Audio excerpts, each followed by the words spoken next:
ready as we're going to be. Well, I hope so because we're in. It's Skip Eliot and Hunter Lisle, Hunter from the Arthur Murray Dance Studio. We're talking about Dancing with the Stars, which premieres next Monday night. So we got a week to talk about this. We're only going to take one day, a couple, maybe 20, 30 minutes of your time. Hey, Hunter, how are you?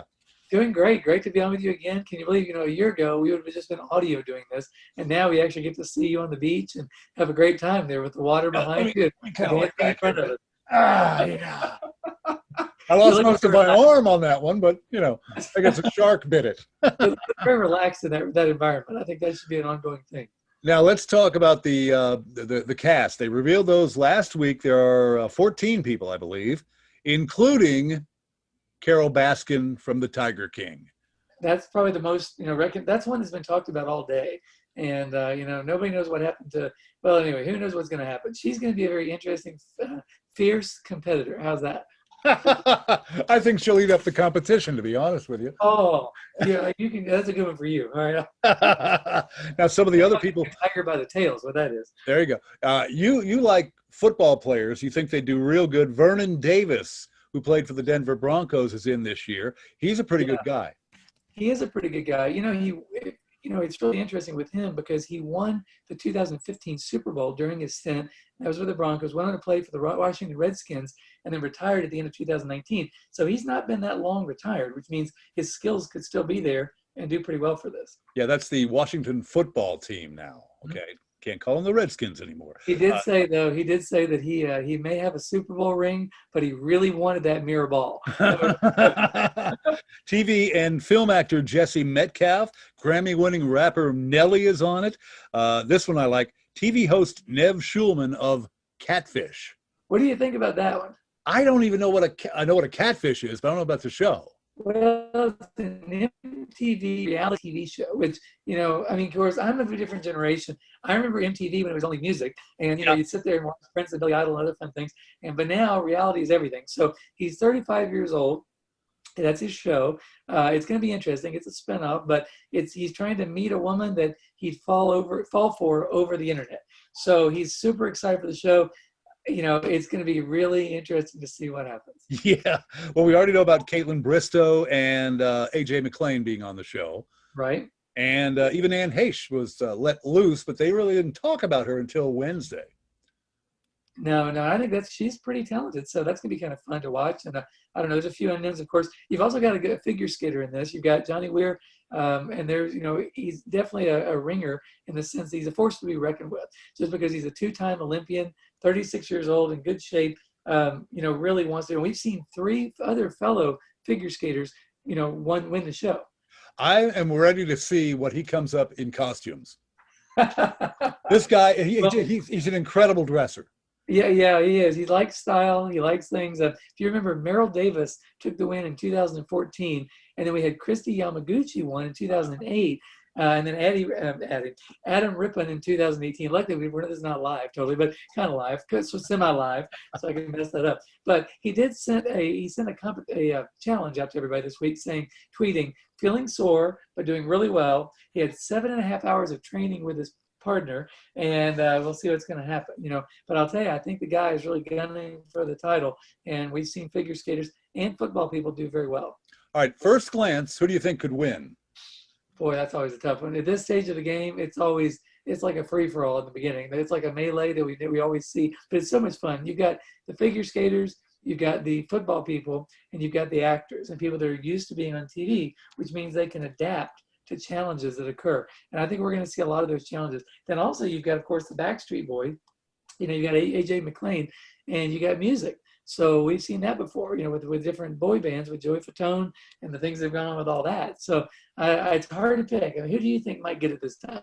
I don't know. I'm thinking Vernon Davis, maybe even possibly Nelly or Jesse Metcalfe. Yeah, I think you're in the right. I think we're kind of in the same, for now, in the same camp. We've sometimes gone straight through together, and then we've diverged along the way. And then as we go past, week number 1 and 2, you see all kinds of things, because there's a few surprises too. We hope, and Lynn Goodman will be back, as we know the other 2 judges are confirmed. Lynn probably will be, but wasn't confirmed, and because of the quarantine with the UK and all that, I can't imagine him not being on the show. I think anybody can, but the rumors were that Derek Huff might step in, if that was not going to be possible. But it's anybody's guess at this point. Do you know who the oldest celebrity is that's competing this year? I have not looked at all the ages. I should have looked at that. I've got on my notes and to see which one was the oldest, because you've got young and old both, and you got everybody. I should have looked at that actually. Do you have any idea? We haven't looked yet. The oldest to win the Mirror Ball was Donny Osmond at 50. That's right, and he did really well. I mean, it was unbelievable to watch actually. So of course he did well the whole season. Yeah. The Conversely, the youngest to win it was Bindi Irwin, and there was a lot of controversy with that as well because she had to go to court. Yes. To get her money. Yeah, I mean, and this year we've got, it's author Sky Jackson, who is a former actress, a YouTuber, and is probably the youngest competitor this year in the lineup. But she's got a chance of winning. She's 18 years old. She was included in Time's list of most influential teens in 2016. So she's got a lot to her credibility, and she's young, but we'll probably give it her all. So sometimes the young ones surprise us. And as long as there's not any challenges and things, but she made her acting debut at 5 years old. Wow. So she's used to being in front of the spotlight, and that may give her an edge in the show this year. That could. Another question before we get into my facts I want to talk about, because I got some weird facts to talk about. You actually do. You've come up with better ones. This is a challenge for me for next week to come up with more interesting facts than you have. So I think you're going to beat me tonight. Well, we're actually going to have content to talk about because we talk about the dances on next Tuesday.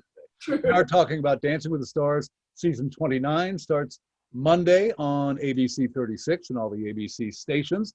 And my last question would be, why would somebody who isn't fit for this actually do it? We've seen that. People come in, Kirstie Alley comes right off the bat, that you sit there and you go, why are you doing this? And then they actually turn out to be great. They do really well. Is it a challenge for them that they're putting themselves through? It is. It's a personal challenge. When Kirstie was on there, and she texted us several times, remember we heard about this. She really wanted it for personal confidence, to lose weight, to get in shape. And being in the dance business for many years, we've seen this over and over, where people come into a studio or they want to do a competition because of a personal challenge, something that they want for themselves. And I think a lot of these celebrities, whether they're currently acting or they were previously acting and they want to relaunch their career, or they just want a personal confidence issue to go away, they get in it for those reasons. And then they find it's really difficult, but sometimes they really achieve a personal best. You remember Florence Henderson when she was on it, and everybody thought she would be very, very confident going in, and she was. But she said that she wanted to do it because she did not want to be a has-been, and she wanted to be a will-be. And that was her, if you remember, coming from the Brady Bunch, well-loved, well-known, and then still wanted to do the show to gain confidence. Florence would never be a has-been at all. No, that's what we all said. Nobody could believe she said that even, but she did. And she, of course, did great, and we had a great presence on that year and that season. This is something that shocked me. I found this on theinsider.com. The show asked if President Clinton would like to do the show. I think anytime you ask a political figure to do a show, it is always interesting. And that's exactly what Clinton said. He says, this is interesting. Actually, they contacted me once about this. He laughed before adding, I told them I didn't have the time to train for it. And you actually go out there and train. You really work at it. You really do work at it. And we've seen a few presidents being asked. We've seen a lot of political figures, and we've had one or two even on the show. And it is a challenge. I think if they go into it doing it just for political gain, it's going to fail because it's a lot of work. And I think if they realize how much work it is and they do it, kudos to them. But that is something that I had not heard that. So you got a couple of these before I did today. Oh, I got another one for you. Former First Ladies Michelle Obama and Hillary Clinton were also asked to be on the show. That would be a star-studded, crazy show. That's the best way I can put that. But I think they ask a lot of people, and some of them I can't imagine saying yes. Some we've seen say yes that surprised both of us, and then some probably shouldn't have been asked in the first place. And I won't even let that go any further. But for that could incorporate a lot of people in that comment. So I'll leave it at that. There were some that have been on way too many weeks. We've seen that too. They went from the beginning to the end, and you and I never thought they'd make it, and including the judges on the show thought they wouldn't make it, and they did. And we will hear some of his personal Bobby Bones. Oh boy, that's a great. And as we talked about last week, in his case, the fan base played a big role, and the fan base is what kind of got him on it and kind of kept him on it, honestly.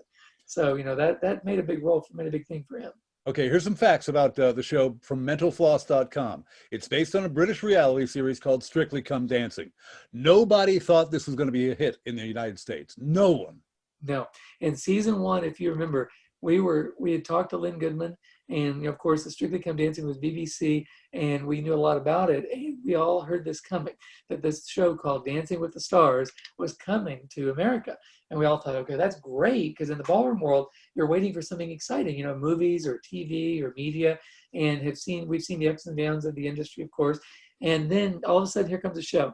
And I remember season one getting on ABC. And at that time, locally, it was Tom Kenny, if you remember, on local ABC, WTVQ. And it was a lot of fun. But the two of us got on there thinking, we were wondering, would it continue? And we set up a card table. This is a true story. In the back of the newsroom. And we had a card table, so you could only see the upper part of us. So you couldn't see what we're wearing, below. And that day, the news feed went out. And so we had our notes, and we had to pretend we could see everything and based it on our knowledge and our notes. And we had a ball doing it. And we started the season commenting every week on it. But nobody knew it was going to go that far. And you and I started, was it season 1 or 2? I couldn't remember. I think it may have been 2. Think that's what I was thinking. We started the same way, thinking this is going to be fun, and we can't wait to have a radio show commenting on this. But nobody knew it would go as long as it did, and everybody really enjoyed it. And again, the history is here we are, many years later. I think they figured this thing out. Kate Gosselin created a bit of a controversy in 2010. Through the audience is only allowed to vote maximum 5 times per performance. Yes. She allegedly sent out emails asking friends and family to forward her email to another 10 people that asked everyone to vote for her 10 times. I think she tried, it was originally, 8 times to go with Kate plus 8. Yep. That was a joke, sorry. And then, of course, after 10 times, it was definitely stopped. So 5 is a good number, and at least they limited that this time, which makes it a lot more fair. And we also learned last week that the celebrities get a base salary of $125,000, and you can get as much as $360,000 for winning the Mirror Ball. Oh yeah, it's a huge improvement. Once you get to those final few weeks, the competition is fierce, and the money is there. The celebrity stardom. If you've been a celebrity, your name is everywhere, obviously. So it's a big help to a lot of people, and it's a lot of fun to see their careers get launched or relaunched and go on to other things. Who's doing Erin Andrews' part now? Right now, it's one host. Wow. Tyra is the only host for now, unless they change something by next week. She has tweeted that she is really up for the challenge. She's going to do it and is very excited about it. We all have our feelings about that. Knowing Tom Bergeron, we liked him personally. So, but again, I wish them all the best. It's a great show, and we hope that they're up for the challenge. Being a host of a show is not easy, as you know. And if you've been on TV and radio and commenting on a regular basis, week by week by week, it's not as easy as everybody thinks. There's, some people will love you and some will not. So, I wish them all the best. I hope that they're up for the challenge, because Tom Bergeron had a unique position because he helped mentor Erin Andrews through that process a little bit because of his work with, America's Funniest Home Videos. And he had been a host for many, many, many years. So he's a natural host on everything that he did. Yeah. So, he had a kind of hand. So I wish her the best. We all do. We'll see what happens. Now, here's what the problem was with Bindi Irwin. She won it a few years ago, back in 2015. But because she was a minor, yes, she couldn't be awarded the money. No. Therefore, she needed her parents to sign off on her contract, which stipulates they don't touch her money. While Bindi's mom, Terry, was quick to sign on the dotted line, court ended up rejecting Bindi's contract because it didn't have her father's signature. He died. Yes. It eventually got worked out, and she eventually got what was coming to her. But that was something I would say that for future seasons after that, they fixed, because that was not expected, obviously.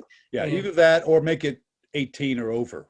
Yeah, because she definitely deserved it. She worked hard, and to have that tied up was a real blow to her. So I think they just got married this year too. Yeah, and she was a good competitor. Watching her perform was amazing. I mean, we've seen some that they start really just like a rocket ship, and they go up and they look amazing, and then other ones it's like a slow burn.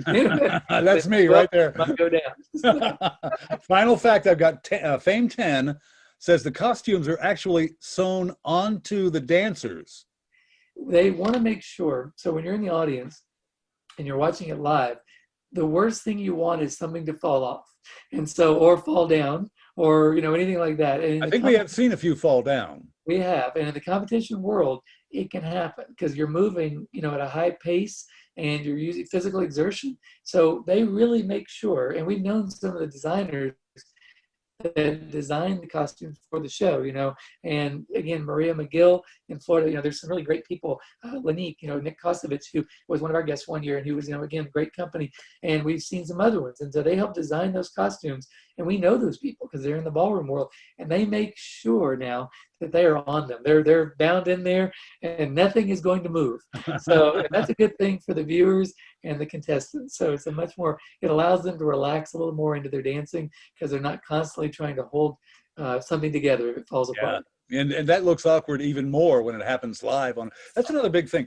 You got to remember, half these shows are 100% live. Yes. And when you see it, you're seeing what happens on that show. And I mean, anything is possible. And it's really fun to watch that way because, it's a human experience. When you're out there, and maybe sometimes the audience forgets this, it's a human experience. You're watching a dancer that may have never danced. You're watching a teacher who's got a great experience, but they're nervous for them because it's like watching your kids, and they're guiding them along and going, okay, gosh, I just hope, that they're going to make it this time.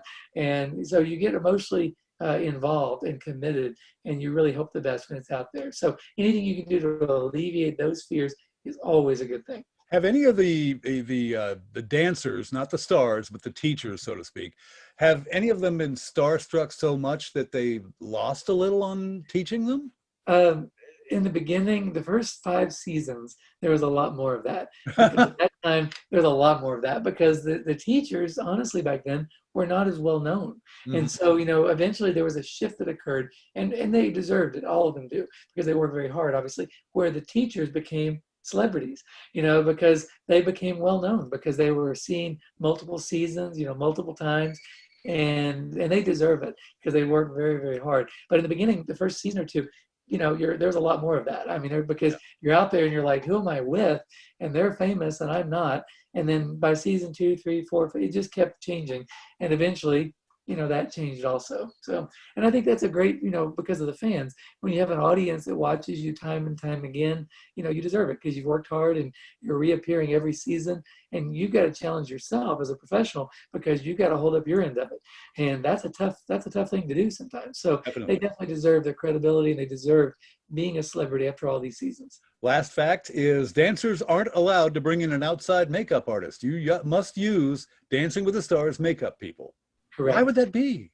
Well, the makeup plays a big role in how you're going to look when you're on camera, because if it's taped like Zoom has a thing you can smooth yourself out. I wish it could be done a little more, but it allows you to look good for now. For me. So for yourself, when you're on camera, though, regular camera, that's not always the case, and the lights in the ballroom are so bright, and the lights for TV are so bright that if you don't have specific makeup, you're going to be washed out. So you're not going to be seen. So they have to make sure that they look a certain level. In ballroom world, it's caked on. It's on there really good. And they've got to make sure that it fits their persona, their character, and the TV lights. Otherwise, those three things are not going to happen. And if they just left it to chance or to whoever they might want, that person might not know how to actually do that kind of makeup.